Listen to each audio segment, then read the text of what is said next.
Hi friends, welcome to Dhruva star circle. మనం economic సంబంధించి Indian ఎకనామీలో already మనము పేదరికం టాపిక్ కంప్లీట్ చేసుకున్నాం లాస్ట్ క్లాస్‌లో. దాని తర్వాత మనకి థర్డ్ పార్ట్‌లో వచ్చేసి అన్‌ఎంప్లాయ్‌మెంట్ లేదా నిరుద్యోగం అని చెప్పేసి ఉంటది.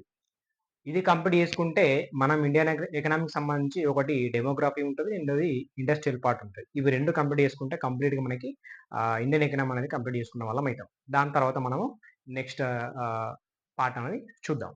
అయితే దీంట్లో మనం చూస్తే ఫస్ట్ మనకు నిరుద్యోగం లేదా అన్‌ఎంప్లాయ్‌మెంట్ కింద వచ్చేసి మెయిన్‌గా మనకు టైప్స్ ఉంటాయి. రకాలుంటాయి. చాలా రకాలుంటాయి. ఆ కీవర్డ్‌లోనే మనకు ఆ నేమ్‌లోనే కీవర్డ్ ఉంటది. దాన్ని పట్టుకుంటే మనకి ఐడెంటిఫై చేయొచ్చు మనము. ఈ టైప్స్ ఆఫ్ అన్‌ఎంప్లాయ్‌మెంట్ అని చెప్పేసి.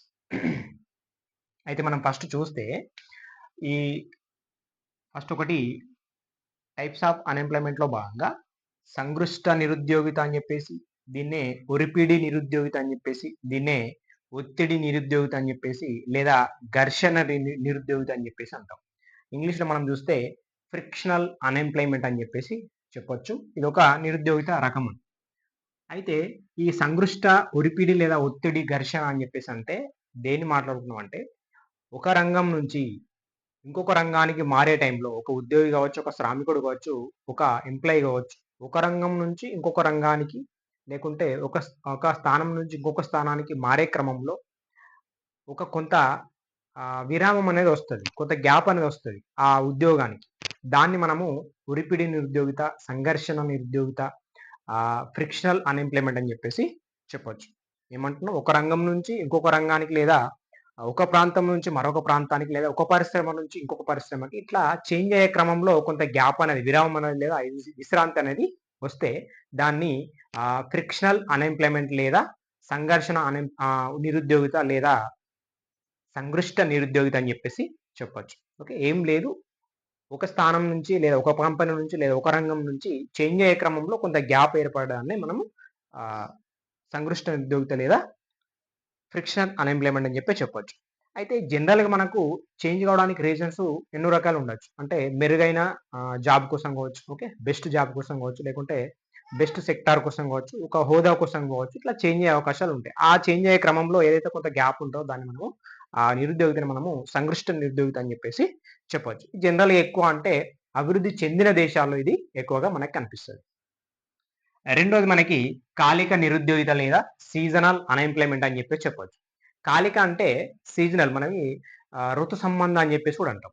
అంటే ఇదేందంటే ఋతువులను బట్టి లేదా కాలాన్ని బట్టి మనకు సీజనల్‌గా మాత్రమే మనకి అన్‌ఎంప్లాయ్‌మెంట్ అనేది వస్తది. ఇప్పుడు వ్యవసాయంలో చూసుకుంటే మనకు జూన్ నుంచి సెప్టెంబర్ వరకు మనకు జనరల్‌గా వర్క్ అనేది ఉంటది. ఓకే. అట్లా దాని తర్వాత మళ్ళా కొంత గ్యాప్ ఒస్తది. ఒక 1, 2 మంత్స్ గ్యాప్ వచ్చిన తర్వాత మళ్ళా రబీ సీజన్ ఒస్తది. అట్లా రబీ సీజన్ తర్వాత మళ్ళీ రబీ సీజన్‌కి మళ్ళీ ఖరీఫ్ సీజన్‌కి మళ్ళీ ఒక 2, 3 మంత్స్ గ్యాప్ ఉంటది. అట్లా ఆ గ్యాప్‌లో మనకి వర్క్ అనేది ఉండకపోవచ్చు. ఉండకపోవచ్చు కాబట్టి దాన్ని మనం కాలిక నిరుద్యోగిత అని జెప్పేసి లేదా సీజనల్ అన్‌ఎంప్లాయ్‌మెంట్ అని జెప్పేసి ఇది ఎక్కువ ఏందంటే ఈ చెరుకు ఫ్యాక్టరీలలో గావచ్చు, షుగర్ ఫ్యాక్టరీలలో గావచ్చు, దీనికి సంబంధించి కాటన్ పరిశ్రమలో గావచ్చు, ఈ పరిశ్రమలో పనిచేసే వ్యక్తులకి అక్కడ కాలిక నిరుద్యోగిత అనేది ఏర్పడతది. అంటే పత్తి సీజన్ టైమ్‌లో మాత్రమే అక్కడ లేబర్స్ గాని, లేకుంటే ఎంప్లాయీస్ గాని అవసరం ఉంటదా కాటన్ మిల్లులో, లేదా షుగర్ ఫ్యాక్టరీలో, లేదా చెరుకు ఫ్యాక్టరీలో. అట్లా ఏదైతే మనకు ఆ గ్యాప్ మాత్రమే, ఆ సీజనల్ మాత్రమే వర్క్ ఉండి తర్వాత గ్యాప్ వస్తదో, తర్వాత నిరుద్యోగిగా ఉంటాడో, దాన్ని మనము కాలిక నిరుద్యోగిత లేదా సీజనల్ అన్‌ఎంప్లాయ్‌మెంట్ అని చెప్పొచ్చు. ఓకే. ఈజీగా గుర్తుపెట్టుకోవచ్చు. మెయిన్‌గా ఏందంటే వ్యవసాయ రంగంలో ఎక్కువ మనకి కనబడతది. దీన్నే ఋతు సంబంధం అని చెప్పేసి కూడా పిలుస్తాం. రైట్. అట్లా మనకి ఎక్కువ మనకి గ్రామీణ ప్రాంతంలో మిట్ట ప్రాంత వ్యవసాయంలో భాగంగా ఓన్లీ ఖరీఫ్ సీజనే ఉంటది. అట్లా మనకి వ్యవసాయ ప్రభావిత ప్రాంతాలు ఏవైతే మిట్ట ప్రాంతాలకు సంబంధించిన ప్రాంతం ఉన్నదో అక్కడ మాత్రము ఈ రకంగా ఓన్లీ ఖరీఫ్ సీజన్‌లో వర్క్ చేసి మిగతా కాలమంతా అన్‌ఎంప్లాయ్‌మెంట్‌గా ఉండే ఛాన్స్ ఉంటది. రైట్. నెక్స్ట్ రోజు చూస్తే మనకి వ్యవస్థాపూర్వక లేదా నిర్మాణాత్మక లేదా దీర్ఘకాలిక లేదా శాశ్వత లేదా ప్రత్యక్ష లేదా బహిర్గత లేదా సాధారణ నిరుద్యోగులు. ఇది మనం మాత్రం వెరీ ఇంపార్టెంట్ మనము చూసుకోవాలి. ఎందుకంటే వ్యవస్థాపూర్వక, నిర్మాణాత్మక, దీర్ఘకాలిక, ప్రత్యక్ష, శాశ్వత, బహిర్గత, సాధారణ. ఒక్కదానికే దీనికి పేర్లున్నాయి మనకి. ఓకే. అది దీన్ని స్ట్రక్చరల్ అని చెప్పేసి ఓకే. ఇదే ఆర్గనైజ్డ్ అని చెప్పేసి, దీర్ఘకాలిక అంటే మనకి లాంగ్ టర్మ్ అని చెప్పొచ్చు. అట్లనే మనకి క్రానిక్ అని చెప్పేసి ఓకే. అదే విధంగా ఓపెన్ అన్‌ఎంప్లాయ్‌మెంట్ అని చెప్పేసి బహిర్గత అంటే. ఓకే, యూజువల్ స్టేటస్ అని చెప్పేసి, సాధారణ నిరుద్యోగిత అంటే యూజువల్ స్టేటస్ అన్ఎంప్లాయ్మెంట్ అని చెప్పేసి, అట్లా ఎక్కువ కాలము శాశ్వతంగా అని చెప్పేసి అంటున్నాం, దీర్ఘకాలిక అని చెప్పేసి అంటున్నాం, వ్యవస్థాపూర్వక అని చెప్పేసి అంటున్నాం, నిర్మాణాత్మక అని చెప్పేసి అంటున్నాం. అంటే ఏం లేదు ఇక్కడ, జనరల్ గా మనకు జనాభాకు తగ్గట్టు ఉద్యోగం అనేది లేదు, ఉపాధి అనేది లేదు, తెలుసు మనకు జనరల్ గా, ముఖ్యంగా మనకు ఇండియాలో లేదు. అట్లా జనాభా విస్ఫోటనం వల్ల, జనాభా ఎక్కువ అవ్వడం వల్ల ఉద్యోగిత అనేది మనకి ఉపాధి అనేది లభించట్లేదు. అట్లా దాని కారణంగా మనకు ఉపాధి లభించకపోవడాన్ని మనము వ్యవస్థాపూర్వక, దీర్ఘకాలిక, శాశ్వత, సాధారణ నిరుద్యోగిత అని చెప్పేసి పిలుస్తుంది. అంటే జనరల్గా జనాభాకు తగ్గట్టు ఉపాధి అనేది లేదు కాబట్టి, ఆ ఉపాధి లేనందుకు నిరుద్యోగిగా ఉంటున్నారు కాబట్టి దాన్ని మనం వ్యవస్థాపూర్వకంగా అని చెప్పేసి పిలుస్తున్నాం. దీన్ని ఇన్స్టిట్యూషనల్ లేదా స్ట్రక్చరల్ అని చెప్పేసి, ఓపెన్ అని చెప్పేసి అట్లా పిలవడం జరుగుతుంది.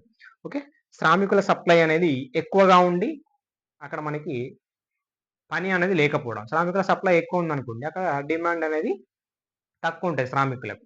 అట్లా డిమాండ్ తక్కువ ఉండడం వల్ల నిరుద్యోగిగా ఉండడం జరుగుతుంది. దీన్ని ఎక్కువ జనాభా విస్ఫోటనం వల్ల జరిగే ఛాన్స్ ఉంటుంది ఈ వ్యవస్థాపూర్వక నిరుద్యోగం. దీన్ని సాధారణ నిరుద్యోగిత అని చెప్పేసి, వ్యవస్థాపూర్వక నిరుద్యోగిత అని చెప్పేసి చాలా రకాలుగా పిలుస్తున్నాం.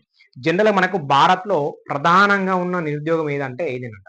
ఓకే, అంటే మనకు తెలుసు జనరల్గా భారత్లో ఎక్కువ జనాభా విస్ఫోటనం ఉంది కాబట్టి మనకు వ్యవస్థాపూర్వక లేదా నిర్మాణాత్మక నిరుద్యోగం అని చెప్పేసి చెప్పొచ్చు. అయితే ఈ వ్యవస్థాపూర్వక లేదా ఈ నిర్మాణాత్మక నిరుద్యోగితను మనకి శ్రీమతి జాన్ రాబిన్సన్, ఆర్థికవేత్త శ్రీమతి జాన్ రాబిన్సన్ మనకి ఏమంటారంటే మార్కిషియస్ నిరుద్యోగిత అని చెప్పి చెప్పడం జరుగుతుంది ఈ వ్యవస్థ నిరుద్యోగిత గురించి. మార్కిషియస్ నిరుద్యోగిత అని చెప్పేసి. ఓకే, ఇది మనకు వ్యవస్థాపూర్వక, ఇది మనకు గుర్తుపెట్టుకోవాలి, ఎందుకంటే పదాలు మనకి కొంచెం కఠినంగా ఉంటాయి. నిర్మాణాత్మక అని చెప్పేసి, వ్యవస్థాపూర్వక, శాశ్వత అని చెప్పేసి, బహిర్గత అని చెప్పేసి, సాధారణ, ఎక్కువ పేర్లు ఉన్నాయి, మనం చూసుకోవాలి. నెక్స్ట్ ప్రచ్ఛన్న నిరుద్యోగిత లేదా ఆగంతుక నిరుద్యోగిత లేదా అంతర్గత నిరుద్యోగిత లేదా మరుగున పడిన నిరుద్యోగిత లేదా గుప్త నిరుద్యోగిత లేదా కనపడని నిరుద్యోగిత. ఓకే, కనపడని, గుప్త, మరుగున పడిన, అంతర్గత, ఆగంతుక, ప్రచ్ఛన్న. ఓకే, ప్రచ్ఛన్న నిరుద్యోగిత అంటే జనరల్ గా మనము ఒక పనిని ఒక 10 మంది చేస్తారనుకోండి, 10 మంది కాకుండా 15 మంది చేస్తారనుకోండి, 15 మంది చేసినా 10 మంది చేసినా దాని దిగుబడి కావచ్చు, దాని రిజల్ట్ కావచ్చు, దాని ఫలితం కావచ్చు ఒకే విధంగా ఉంది అనుకోండి. అక్కడ 10 మంది చేసినా సేమ్ ఉంది, 15 మంది చేసినా సేమ్ ఉంది. మరి అట్లాంటప్పుడు ఆ 15 మంది చేయాల్సిన అవసరం లేదు, 10 మంది చేస్తే సరిపోతుంది. అట్లా ఎప్పుడైతే ఒక రంగంలో కావచ్చు, ఒక పనిలో కావచ్చు, మనము చేసేదానికంటే, ఉన్నదానికంటే అవసరానికి మించి ఉండే ఆ ఉద్యోగులను మనము ప్రచ్ఛన్న నిరుద్యోగిత అని చెప్పొచ్చు. జనరల్గా మనకి ఇది ఎక్కడ కనబడుతుంది అంటే వ్యవసాయ రంగంలో కనపడుతుంది. మనం జనరల్గా మనకి అగ్రికల్చర్ ఫ్యామిలీస్ మనం చూస్తే మనకి ఒక 2 ఏకర్స్ లేదా 3 ఏకర్స్ ల్యాండ్ ఉంటే మనకి జనరల్గా ఫ్యామిలీ మెంబర్స్ ఒక 4 to 5 మెంబర్స్ ఉంటారు. ఓకే, అందరు కూడా ఆ 2 to 3 ఏకర్స్ లోనే పనిచేస్తారు అనుకోండి.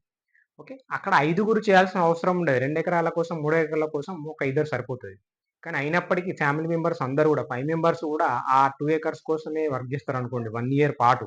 దాన్ని ఏమంటాం మనం, 2 చేస్తే సరిపోతుంది, దానికి వర్క్ అనేది సరిపోతుంది. అయినప్పటికీ 5గురు చేశారనుకోండి, ఆ ముగ్గురు అనే వాళ్ళు మనకి ప్రచ్ఛన్న నిరుద్యోగులుగా చెప్పొచ్చు మనం. ఓకే, 2 చేస్తే సరిపోతుంది, అయినప్పటికీ అక్కడ 5గురు చేస్తున్నారు, ఆ ముగ్గురు అనే వాళ్ళు ఎక్స్ట్రా మెంబర్స్ మనకి ప్రచ్ఛన్న నిరుద్యోగిత అని చెప్పేసి చెప్పొచ్చు. అంటే ఇక్కడ ఏంటంటే ఉత్పాదకత అనేది మార్జినల్ ప్రొడక్టివిటీ అనేది శూన్యం అని చెప్పొచ్చు. ఇక్కడ మార్జినల్ ప్రొడక్ట్ అంటే 2 చేసినా సేమ్ ఉంది దిగుబడి, 5గురు చేసినా సేమ్ ఉంది. అక్కడ మనకి దిగుబడి అనేది ఎలాంటి మార్పు ఉండదు. 2 చేసినా కూడా అంతే ఉంటుంది, 5గురు చేసినా కూడా అంతే ఉంటుంది. అందుకోసం అని చెప్పేసి ఈ ముగ్గురిని మనము ప్రచ్ఛన్న నిరుద్యోగులు అని చెప్పేసి చెప్పొచ్చు. అయితే ఈ ప్రచ్ఛన్న నిరుద్యోగిత జనరల్గా మనకి ఎక్కువ వ్యవసాయ రంగంలోనే మనకి ఎక్కువ కనబడుతుంది. అయితే దీన్ని మనం ప్రచ్ఛన్న నిరుద్యోగుల ఉపాంత ఉత్పాదకత, మార్జినల్ ప్రొడక్టివిటీ శూన్యం అని చెప్పొచ్చు. ఇది గుర్తుపెట్టుకోవాలి. ఓకే, మనకి ప్రచ్ఛన్న నిరుద్యోగితలో ఉపాంత ఉత్పాదకత అనేది శూన్యం. అంటే ఆ ముగ్గురు లేదా 5గురు ఎంతమంది అయితే ఎక్స్ట్రా అవసరానికి మించి మనుషులు ఉన్నారో, శ్రామికులు ఉన్నారో, దాన్ని మనము ప్రచ్ఛన్న నిరుద్యోగులుగా చెప్తున్నాం. రైట్, అది గుర్తుపెట్టుకోవాలి. జనరల్గా మనకి ఎక్కువ వ్యవసాయ రంగంలో కనబడుతుంది. దీన్నే డిస్గైజ్డ్ అన్ఎంప్లాయ్మెంట్ లేదా మరుగున పడిన, అంటే మనకి ఏర్పడదు. 5గురు చేస్తున్నారు, ఓకే బాగానే ఉంది, అది పని మాత్రం చేస్తున్నారు అని కనబడుతుంది తప్ప అక్కడ మార్జినల్ ప్రొడక్టివ్ అనేది లేదు. సో లేదు కాబట్టి దాన్ని మరుగున పడిన, గుప్త, మరుగున పడిన, కనబడని, అంతర్గత అని చెప్పేసి పిలుస్తా ఉన్నాం, ఆగంతుక అని చెప్పేసి పిలుస్తాం. Okay, right. నెక్స్ట్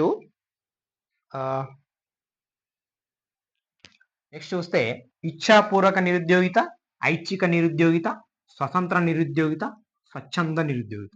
ఇక్కడ ఇచ్ఛాపూర్వక అంటే మన ఇష్టపూర్వకంగా మనకి ఆల్రెడీ చదువుకున్న దానికంటే తక్కువ జాబ్ మనకున్న క్వాలిఫికేషన్ తగ్గట్టు జాబ్ రాలేదనుకోండి. అలాంటప్పుడు ఏందంటే ఖాళీగా ఉండడానికి ఇష్టపడరు. అట్లాంటప్పుడు దాన్ని ఏందంటే ఇచ్ఛాపూర్వక నిరుద్యోగిత, ఐచ్ఛిక నిరుద్యోగిత, స్వతంత్ర నిరుద్యోగిత, స్వచ్ఛంద నిరుద్యోగిత. జాబ్ ఉన్నప్పటికీ కూడా మన క్వాలిఫికేషన్ తగ్గట్టు లేదని చెప్పేసి మనము ఖాళీగా ఉన్నామనుకోండి. దాన్ని మనము ఇచ్ఛాపూర్వక నిరుద్యోగిత అని చెప్పేసి చెప్పొచ్చు. రైట్. నెక్స్ట్ ఇదేంటంటే అనిచ్ఛాపూర్వక లేదా అనైచ్ఛిక లేదా అసంత్రత లేదా నిస్వచ్ఛంద లేదా నిరుద్యోగిత. ఓకే. ఇక్కడ ఏంటి మరి జనరల్గా మనం నిరుద్యోగిత అంటే మనకు అనైచ్ఛిక నిరుద్యోగిత వస్తుంది. ఎందుకంటే మనకు పని చేయగలిగే శక్తి ఉంది, మనం ఇంట్రెస్ట్ కూడా ఉన్నాం, అయినప్పటికీ మనకు పని లేదు. అలాంటప్పుడు దాన్ని అనైచ్ఛిక, అసంతంత్ర అదేవిధంగా అనిచ్ఛ అని చెప్పేసి పిలుస్తాం. అంటే మనం పని చేయగలిగే శక్తి ఉన్నప్పటికీ ఉద్యోగం లేదు, పని లేదు. అలాంటప్పుడు దాన్ని అనిచ్ఛ లేదా అనైచ్ఛిక అని చెప్పేసి చెప్పవచ్చు. జనరల్లీ మనము నిరుద్యోగిత అంటే అనైచ్ఛిక అని చెప్పేసి లేదా ఐచ్ఛ అని చెప్పేసి గుర్తుపెట్టుకోవాలి. అంటే పని చేయగలిగే శక్తి ఉన్నప్పటికీ పని లేదు, దొరకలేదు, కాబట్టి మనం నిరుద్యోగులుగా ఉన్నాం. దాన్ని అనైచ్ఛిక నిరుద్యోగిత అని చెప్పేసి, అస్వతంత్ర నిరుద్యోగిత అని చెప్పేసి, ఐచ్ఛిక నిరుద్యోగిత అని చెప్పి చెప్పలేము. మరి సాధారణ నిరుద్యోగిత అనగా మనకు వ్యవస్థాపూర్వక నిరుద్యోగిత అని చెప్పేసి చెప్పుకున్నాం. సాధారణంగా నిరుద్యోగిత అంటే వ్యవస్థాపూర్వక నిరుద్యోగిత మన భారతదేశంలో ఉన్నది అది ఎక్కువ. ఓకే. నెక్స్ట్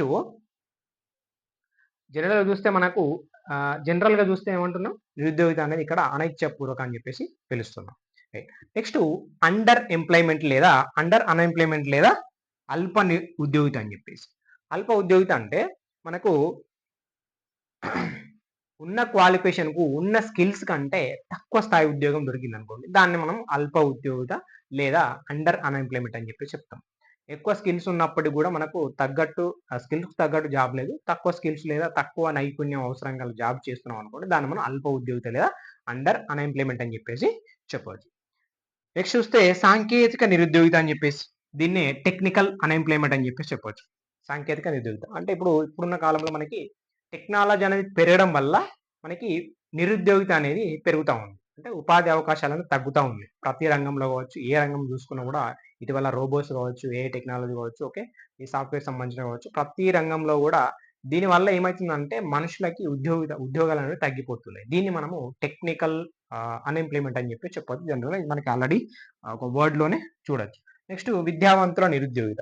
విద్యావంతుల నిరుద్యోగిత అంటే మనం ఎక్కువ చదువుకున్నందుకు మనకి జాబ్ లేదు, ఆ చదువుకు తగ్గట్టు జాబ్ లేదు. ఓకే.